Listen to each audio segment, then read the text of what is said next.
రక్షణ రంగంలో సరికొత్త చరిత్ర సృష్టిస్తోంది భారత్.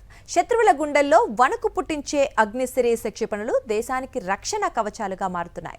700 కిలోమీటర్ల లక్ష్యాలను ఛేదించే అగ్ని-1 నుండి మొదలైన ఈ ప్రస్థానం 5000 కిలోమీటర్ల సుదూర లక్ష్యాలను ఛేదించే అగ్ని-5 వరకు చేరింది. చైనా, పాకిస్తాన్లోని కీలక లక్ష్యాలపై దాడి చేయగల అడ్వాన్స్డ్ MIRV సాంకేతికతతో అగ్ని క్షిపణులు ఇప్పుడు మరింత పవర్ఫుల్ గా మారాయి. రాత్రి వేళల్లో సైతం శత్రువులపై అణుబాంబుల వర్షం కురిపించగల అగ్ని-1, 2, 3, 4, 5 క్షిపణుల తాజా సమాచారం, వాటి అద్భుత పనితీరుపై సాక్షి టీవీ ప్రత్యేక కథనం. DRDO చరిత్రలోనే అత్యంత ప్రతిష్టాత్మకమైనది అగ్ని సిరీస్. 1983లో అప్పటి కాంగ్రెస్ ప్రభుత్వం ఇంటిగ్రేటెడ్ గైడెడ్ మిసైల్ డెవలప్మెంట్ ప్రోగ్రాంకు శ్రీకారం చుట్టింది. దేశానికి సొంత బాలిస్టిక్ క్షిపణి వ్యవస్థను అందించాలనే లక్ష్యంతో క్షిపణి పితామహుడు డాక్టర్ APJ అబ్దుల్ కలాం నేతృత్వంలో శాస్త్రవేత్తలు రాత్రింబవళ్లు శ్రమించారు.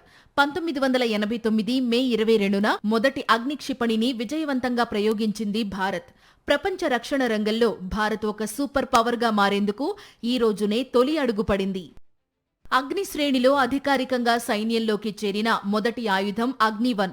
ఇది సింగిల్ స్టేజ్ ఘన ఇంధన ఇంజన్తో పనిచేస్తుంది. పాకిస్తాన్ సరిహద్దుల నుండి పొంచి ఉండే ముప్పును అడ్డుకోవడం దీని ప్రధాన లక్ష్యం. 15 మీటర్ల పొడవు, 12 టన్నుల బరువు ఉండే ఈ క్షిపణిని రోడ్డు, రైలు మార్గాల ద్వారా మొబైల్ లాంచర్ల సహాయంతో దేశంలోని ఏ మూలకైనా అత్యంత వేగంగా తరలించవచ్చు. శత్రువు దాడి చేయడానికి ప్రయత్నిస్తే అత్యాధునిక నావిగేషన్ వ్యవస్థతో కేవలం నిమిషాల వ్యవధిలో ఎదురుదాడి చేయగల సామర్థ్యం అగ్ని-1 సొంతం. భారత్ తన రక్షణ పరిధిని మరింత పెంచుకుంటూ రూపొందించిన ఆయుధమే అగ్ని-2. ఇది 2 దశల ఘన ఇంధన ఇంజిన్తో నడుస్తుంది.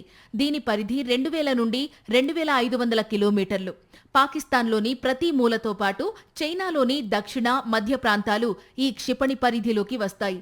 అగ్ని-2లో అమర్చిన అధునాతన high precision guidance system, integrated auto pilot వ్యవస్థ గాలి ఒత్తిడిని, వాతావరణ మార్పులను తట్టుకుని లక్ష్యాన్ని అత్యంత ఖచ్చితత్వంతో ఛేదిస్తుంది. ఆసియా ఖండంలోని వ్యూహాత్మక కేంద్రాలను గురిపెట్టేందుకు అగ్ని-3 క్షిపణిని రూపొందించింది DRDO. 3500 కిలోమీటర్ల దూరంలో లక్ష్యాలను సునాయాసంగా చేరుకునే సత్తా అగ్ని-3 సొంతం. అగ్ని-2తో పోల్చితే అగ్ని-3 తక్కువ పొడవు, ఎక్కువ వ్యాసార్థంతో డిజైన్ చేశారు. అంతరిక్షం నుండి భూవాతావరణంలోకి క్షిపణి తిరిగి ప్రవేశించేటప్పుడు అత్యధిక వేడిని తట్టుకునేలా దీనికి ప్రత్యేక కార్బన్ కాంపోజిట్ హీట్ షీల్డ్ను అమర్చారు. ఇది శత్రువుల యాంటీ బాలిస్టిక్ మిసైల్ రక్షణ వలయాలను ఛేదించుకుంటూ అత్యంత వేగంగా ప్రయాణించి లక్ష్యాన్ని బూడిద చేస్తుంది. భారత క్షిపణి శ్రేణిలో అగ్ని-4 ఒక మైలురాయి. ఇది 4000 కిలోమీటర్ల దూరంలోని శత్రు స్థావరాలను చేరుకునేలా అగ్ని-4ను రూపొందించారు. అత్యాధునిక digital auto pilot, ring laser gyroscope ఆధారిత ఇనర్షియల్ నావిగేషన్ సిస్టమ్ సాంకేతికతతో ఈ క్షిపణి పనిచేస్తుంది. అగ్ని సిరీస్లోని క్షిపణుల కంటే దీని బరువును తగ్గించడం కోసం అత్యాధునిక కాంపోజిట్ మెటీరియల్స్ వాడారు. దీనివల్ల ఇది తక్కువ ఇంధనంతో ఎక్కువ దూరం అత్యంత వేగంగా శత్రు రాడార్ల కళ్లుగప్పి లక్ష్యం వైపు దూసుకెళుతుంది. అగ్ని సిరీస్లోనే అత్యంత శక్తివంతమైనది అగ్ని-5. ఇది ఒక ఖండాంతర బాలిస్టిక్ క్షిపణి.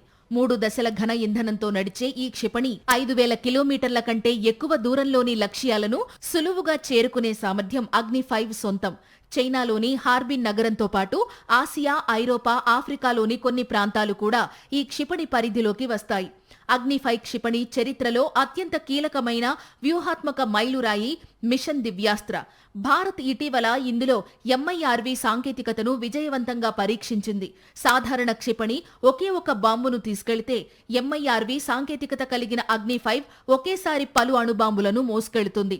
ఆకాశంలోకి వెళ్లాక ఇవి విడిపోయి వేర్వేరు దిశల్లో 100 కిలోమీటర్ల దూరంలో ఉన్న లక్ష్యాలపై ఏకకాలంలో దాడి చేస్తాయి. శత్రువుల రాడార్లు, యాంటీ మిసైల్ రక్షణ వ్యవస్థలు ఒకే సమయంలో వస్తున్న ఇన్ని వార్ హెడ్లను ట్రాక్ చేసి అడ్డుకోవడం దాదాపు అసాధ్యం.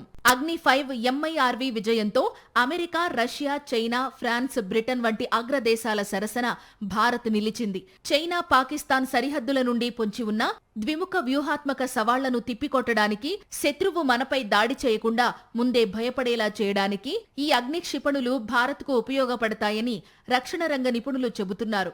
అగ్ని క్షిపణుల రక్షణ కవచంతో ప్రపంచ రక్షణ రంగంలో భారత్ ఇప్పుడు ఒక తిరుగులేని శక్తిగా అవతరించింది.